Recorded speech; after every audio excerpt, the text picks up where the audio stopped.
Kate, welcome. I'm so happy you're here today. Thank you. Can you please tell us a little bit about yourself and what you're planning on talking about on September 28th? Hello, thank you for having me on. So I'm Kate. I made two documentaries with Davina McCall on the menopause for Channel 4, which actually changed a great deal the way sort of Britain and beyond thought about the menopause. And I've also just written a book, which is called Everything You Need to Know About the Menopause, but we're too afraid to ask. And it covers it both from the medical and scientific point of view and the cultural point of view and a sort of holistic point of view too, because the menopause is everything inside us. And I think one of the things I really want to talk about, because you've got sort of the wise women, the spiritual side very much covered in this series of talks and conversations. And I suppose I'm going to be the down to earth person here in a sense, which is that I know exactly, having studied it, what happens to your brain in menopause. And I think that's one of the key things we failed to acknowledge in this story. We've always talked about hot flushes because doctors could see them, outsiders could see them, men could feel them. But what was actually going on was the menopause is inside your head. And the more work I do, the more I come to see that as the biggest thing. And what I have kind of learned is I've been talking to a lot of Americans who've been doing this most amazing work on the effect of estrogen in the brain, testosterone in the brain, progesterone in the brain. And those are your three big hormones. And you have to remember that testosterone is also a female hormone too, although they've not told us that all along. But actually, you know, our libido, our energy, our oomph is exactly the same as men's, and it comes from testosterone. So it's really worth knowing, where does that all go? So when you are 51 or whatever it is, the average age of menopause, your estrogen and your progesterone have basically just drained away. And we know they drain away in perimenopause. And we know in perimenopause, they go up and down like that. So you're on this roller coaster of an estrogen high, feeling all sexy, and then a complete low. And women, I mean, it's just a nightmare. So it's really worth knowing that what you are feeling is true, and not just you being a bit bonkers, you know, and not you just losing control of your life. Your hormones are losing control of you. That's what's happening. It's all going kind of crazy. So in menopause, when you look at the brain, perimenopause, in fact, the gray matter, which is your thinking matter in the brain, actually goes down like that a little bit on a graph. Not hugely, you're still functioning, but your gray matter is actually disappearing. It's happening. And the white matter, the connective tissue that connects you back to go, oh, what was their name? I saw them around the corner. Oh, they're called birds. You know, that kind of connecting back tissue. And that really, really flatlines as well. And so you've got this crisis in your brain, and you're doing whatever you can to kind of make up for it. And you're thinking, I've lost memory. I feel anxious. I feel worried. I feel depressed. I don't feel as confident. My mood has changed. And all that is happening because of your hormones. And very interestingly, that gray matter dip, when you look at some of the charts at the other side towards mid 50s or so, it starts to go up. And your blood is pumping more in your brain to make up for the complete starvation of estrogen. So we do adapt, but the adapting is a really, really tough time. And we should acknowledge that and know about the science, and not just sit there going, oh, you know, I feel a bit odd, I should do a bit of yoga. We've got to do much, much more than that, and really acknowledge that we are being reborn as a different kind of person, I think. It's like in pregnancy. You know how your brain rewires in pregnancy? We all know brain turns to soup, can't find socks. Then suddenly you've got baby in one hand, and you know you've got three other things in the other hand, and you're trying to work, and somehow you can do all this and not sleep. And that is because your brain is completely rewiring to be this kind of almost serve other people brain at that point, because that's what you've got to do. And in menopause, again, your brain literally rewires, and it's growing, it's changing. And it, of course, that means it's not just a disaster, but at the other end, it's a portal, it's a door to something else. And I know you like that, Natalie, and we're about the hope and not the disaster. But in terms of those hormones disappearing, and I'll tell you a little bit about my story, which I've sort of researched in more detail. But in terms of my perimenopause, in my late 40s, beginning of my 50s, I suddenly got heart palpitations all the time, particularly in the middle of the night. I'd wake up and I think I was having a heart attack, and I went for ECG, and they went, your heart's fine, you're a runner, just go home. And then I was still having these heart palpitations. I'd never had them before, and it makes you very frightened. And the other thing that happened to me was I lost my memory. And at that time, I was the film critic at the Times, and I could remember 350 films a year. And, you know, I knew all that stuff kind of live on stage. It wasn't difficult. And then I was writing a shopping list, and I thought I must shave my legs. And I wrote down the word shaver. And I thought there's another word for that thing. And it's razor, but it took me half an hour to remember the word razor. And I'd lost a domestic noun. It wasn't like I'd forgotten a film director's name. That was like, this has never happened to me. And I realized it had happened on another number of occasions, but I hadn't quite admitted it to myself. And when that happened to me, I was absolutely terrified, because my mum had died of Alzheimer's, a year or so before. And I went into this incredible panic, and I talked to all my friends, and they said, oh, we're all on HRT, but we don't tell anyone about it. I was like, you could have said, we could have had this conversation. It would have helped me a lot. I thought I had dementia. Anyway, I went and got HRT, which was progesterone, estrogen, and testosterone, the three together, and in a small dose. And of course, a couple of weeks later, memory back, heart palpitations gone, hot flushes gone. And I really think for some of us who have these difficult menopauses, which I indeed had, and it was a car crash of a menopause, I broke up, my marriage. It was mad.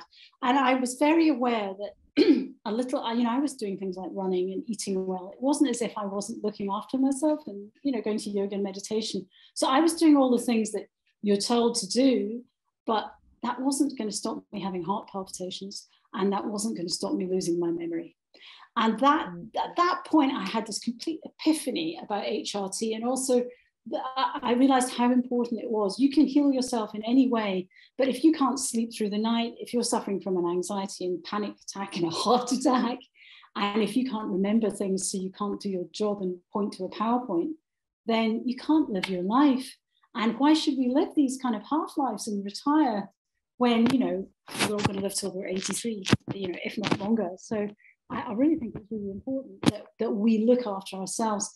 And at that point, there was a huge argument. This is a few years ago, which everybody's going, oh, I wouldn't put those funny foreign hormones into my body. I don't like it. Oh, they give you breast cancer. And then as I researched it and met the leading doctors in Britain and America, I realized the hormones I was using were not synthetic. They were made from yams. They are an exact copy of your own hormones. So when you look at the synthetic kind, they maybe have sort of 2 zeros and a squiggly bit up there. The molecule looks different, but when you are looking at the same molecule, it is a matching molecule. And that is very, very reassuring. And all the studies, and obviously because nobody makes any money out of hormones because they're a natural product, nobody's spent millions and millions on a big study, but there are some fascinating studies of the data bank of prescriptions in the UK, and they've looked at 500,000 women, and they've looked at the ones on the body identical HRT, which you can get in the NHS and privately, on the kind of HRT I'm on, made from yams, and it's transdermal. You rub it through your skin. It's super safe compared to anything else. Anyway, women on that kind of HRT actually had a slightly lowered risk of breast cancer, a tiny bit lower, but basically on the baseline. Whereas the women on the old-fashioned combined pill synthetic HRT made out of progestins and horse urine and all sorts of crap, that showed a tiny increase in breast cancer. So it's a super tool worth knowing. Ask for the natural HRT. And you ask a 10-year-old, do you want a hormone that's the same as your own, or do you want one that looks completely different? And literally, the medical establishment has not caught up with that. But the science is out there, and women are finding it. And the best doctors and the biggest menopause clinic in Britain, run by Dr. Louise Newson, absolutely promoting that kind of HRT. So it's, if you're suffering from big problems, which so many of us are, I think, you go and get that. And then, your portal, your door is there. It's no longer shut. You can start pushing at the door, to change your life. Anyway, I've gone on for ages, Natalie. I went, yeah. This is why you're the menopause activist. You're on a mission, and you're on a mission for HRT. It's interesting in our journeys, our menopause journeys, which is also what comes after your talk that you're doing at the end of Mhm. September. We have a doctor who also talks about the importance of HRT. And there have been also, we've had a lot of people on our site who've been talking about, but I have had cancer. I've been told I can't go on HRT. And so she can kind of help address those questions and the questions of the different times because it can be so tricky and people do have a lot of fear around it, Yeah. which is kind of amazing, but it's really exciting. I'm thinking that I better start soon. I don't know whether I'm losing my memory because I have always never had a memory because I'm dyslexic, or whether because I need it and I'm going through menopause. But I think the biggest thing that you bring up is actually being able to have awareness and having the education of knowing what's going and what's happening to our bodies so that Mm. we can make the choices we need to make for ourselves. And Yeah. so, and what you tap into is the fact that when you go through menopause, it's not, actually what we say is it's a rites of passage. It's where you are able to go in and you get to become that wise woman, right? You are the elder of society. You are the one who holds all the wisdom of understanding how life works. And you hit that stage in your life, which is very exciting. And so to understand the medical part is incredibly important and what can Yeah. help our bodies thrive. I So, think one of the things I was also going to say is that women have not been heard and our truth has not been heard about what these symptoms actually do. And one of the things I did in a very practical way when I was making the last documentary is we commissioned a proper survey of 4,000 women, big diverse survey. And what emerged was that 3 out of the 4 key symptoms, apart from hot flushes, were mental health symptoms. And 84% of women had sleeplessness and exhaustion. That's everybody. And this is women right. between 45 and 55. And 69% had anxiety and low mood.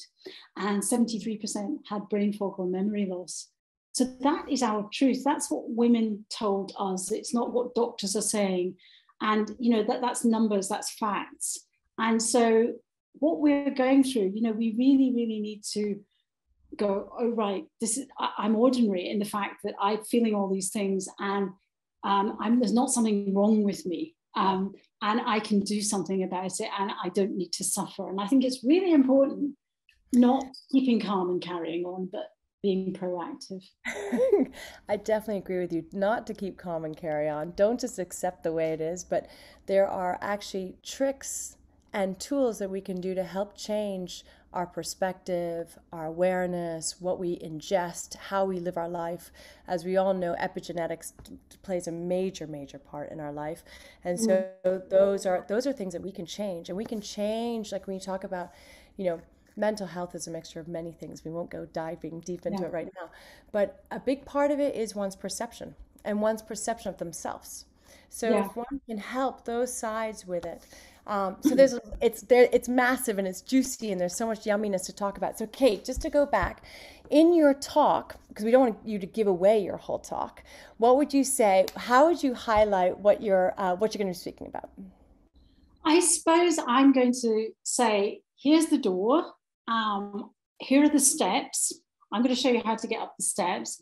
I'm also going to show you a picture of yourself in 10 years' time, which I think is kind of important, and how good you can be and how strong you can be. And I'm also going to talk about the cultural taboos that you don't even know are kind of hanging on your shoulders, and also about being open and speaking to other women and just sort of taking your whole clothes off and sort of shouting about it in public. And I suppose one of the other things is I've interviewed hundreds and hundreds of women. And so I've distilled some of those stories, and really, really worth sharing some of them during the talk too. And also one of the things I will do is direct you to the evidence-based sources for Amazing. medical things. I'll tell you where to go that's not rubbish. And I think that's incredibly important, even if you don't need it now when you're in perimenopause, or, but it's good to know where the really great research and writing is around this. And, it's not on the NHS website, it's elsewhere. Gotta So that's dig really deeper. important. Yeah. Yeah. We need you, the expert, to be able to pull it together so we know the one-stop shop of where we can go and look and listen to. Yeah. And who would you say this talk's for? I would say this talks for me when I was like 45, because I would really like to have known all this ahead of time. And I so regret that there weren't these books and documentaries and programs like yours to help women. They just didn't exist. We weren't in the conversation. So I suppose I love the idea. It's for younger people who want to be prepared, but also older people. You can come back to HRT in your 60s, if you can start it in a small drip. It's really worth knowing that if you've got sore joints or whatever. So I think it could be any age of woman who's gone through this and maybe isn't quite out the other side, and maybe there's never another side. Maybe you just keep growing. But it's really, it's for everybody. And it's also, I suppose, for men too, because if you're and partners, and if you understand what your partner is going through, so many, when does divorce peak? Perimenopause. When does suicide peak? Perimenopause. It's so important that, as couples and friends, that other people know, just apart from the women experiencing it. Yeah, so I'm get Gobby about it. Yeah, beautifully said, because I think it's also like we actually, in partnership, you support each other. So to understand what someone else is going through is so important. Yeah. No, that's beautiful. And also, it's interesting. So it's for the people who are stepping into it, the people who are just going through. But I also say, like, I think about my parents' generation. They were all told that HRT was don't touch it, don't touch it. And so in our last journey, also in our last menopause journey, we had some people who were in there and just saying, we were told not to touch it and we don't know how we're thinking about it and we're really confused. And thank God some of our doctors Yeah. were able to help them debunked their thinking. But it was amazing how indoctrined this thinking of the fear of it Yeah. was. Because there was a lot of fear and it happened over a couple of years. But just those Mm. couple of years, the scare tactics went out and they were all told they were going to get Yeah. cancer if they went on it. And so it's as you say, so important. We need to talk about it. Yeah, absolutely. And I think, yeah, just having confidence in that, and once you've got it, it is really best drug ever. I mean, it happens so quickly. 4 days. Things can really, really change. And I think that's so reassuring as an example to other people as well, that people know that, oh, your hormones can come back in a day. It's not like you have to wait ages. And the other thing is you can try it. You can try it for a month. And if it works, it works. And if it doesn't work for you and you don't like it, you don't like it. But, it's not going to turn you into a pumpkin in a month. Yeah. Or you're not going to get cancer. And there's also, I've been told, because I have not taken it, again from our doctors, that actually sometimes it's about finding the balance. Oh, And it's yeah. important to understand the balance. And that's why it's actually important to have potentially people to lead you on it. But anyways, this is not a session about HRT. And I want to remind anyone who's watching this that you are not being paid by any HRT company. You are just a beautiful woman who is an activist who wants to spread the word and help out other women who are going to go through the same thing that you had gone through and who needs to know more. Yeah. Thank you, Kate, for joining us today. I can't tell you how meaningful this is. It's such an important subject. So many women are really struggling with menopause or perimenopause. And Kalo is on a mission to help as many people as possible be able to live life a little easier and happier, even while we're going through our changes and shifts that we all have to go through. And there's a lot of tools and knowledge today out there for all of us to be able to harness so that we don't have to go through life as difficult as sometimes it may seem to be. So we welcome you all to join us on Kate's Talk on the 28th of September. And also, we're going to be doing a journey for anyone who's going through menopause, and it's a very exciting journey that's very different than what is out there. And it's all about empowering you during this transition phase. So we're empowering you with doctors, healers, all kinds of magical things. You can go look it up on our website, kalolife.com, to find out more. And you will see that this is not any ordinary journey. This is a special journey just for you, to empower you so that you can rock and be everything that you are meant to be. So come join us. Ciao.